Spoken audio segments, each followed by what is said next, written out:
that the agreement would be big and bold. Our distinguished leader from the Senate will announce how big and how bold. Thanks. And what remains to be seen is another. We agreed that we would meet again to talk about how it would be paid for. But we're very pleased with the positive attitude toward recognizing the trillions of dollars of need according to the American Society of Civil Engineers, the deficit that we have in our infrastructure. And now we have an opportunity to work together in a bipartisan way. Building infrastructure of America has never been a partisan issue, and we hope to go forward in a very nonpartisan way for the future.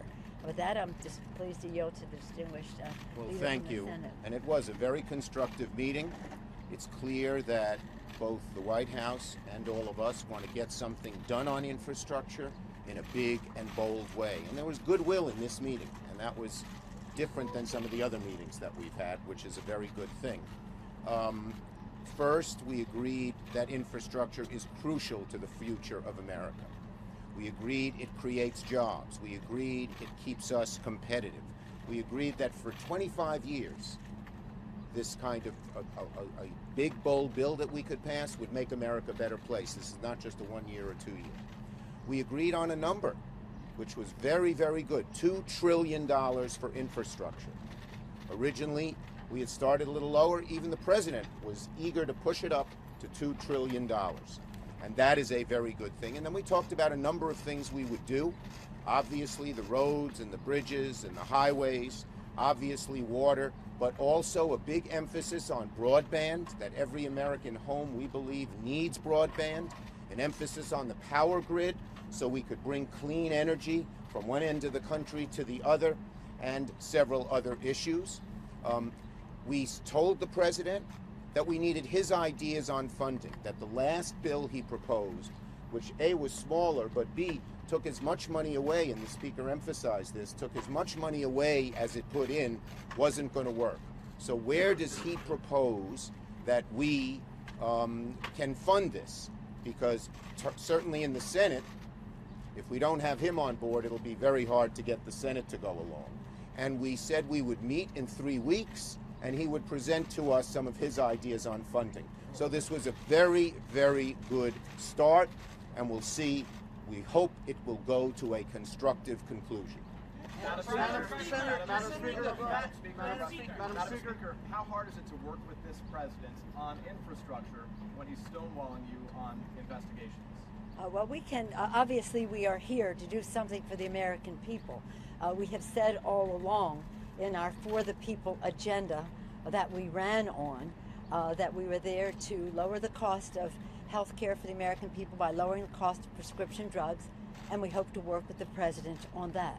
We said we're there to lower health care costs, bigger paychecks by building the infrastructure of America in a green and futuristic way. And we talked about cleaner government. For the first two, we think we can work with the president on, while we may have our difficulties in other areas. But we cannot ignore the needs of the American people as we go forward. That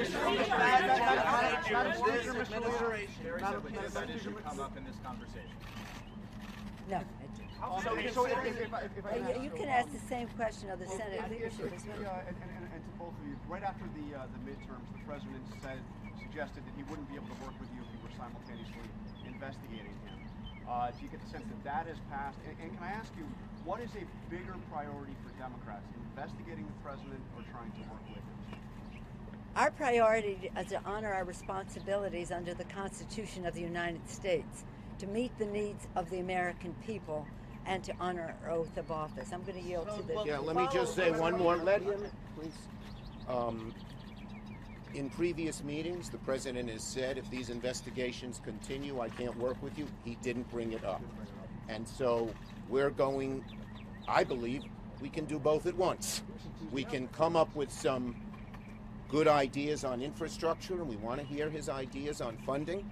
That's going to be the crucial point, in my opinion.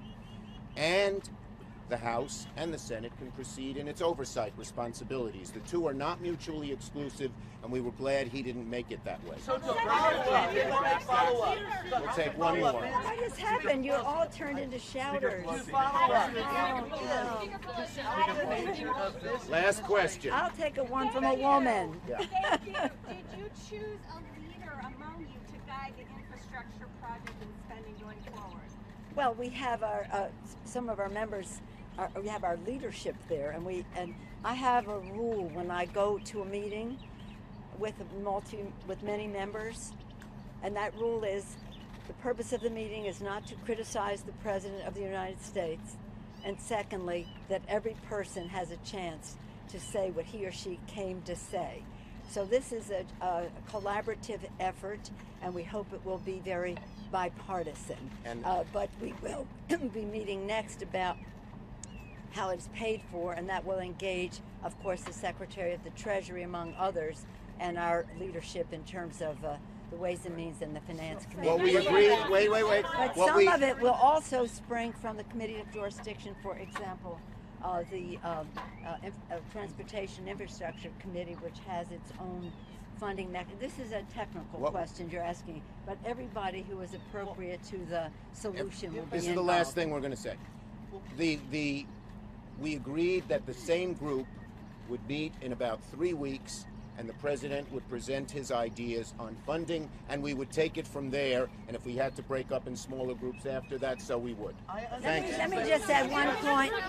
I want you to take this home with you, because one really important advance that we made in this meeting was the president's real acceptance, or maybe just agreement. And I won't say acceptance because he may have been thinking of this all along. And that is that infrastructure should include broadband. And it's important to health care, it's important to education, it's important to commerce, and his embrace of that, in addition to transportation and water issues, was very important. Thank you very much. You have to talk about immigration needs to pass it.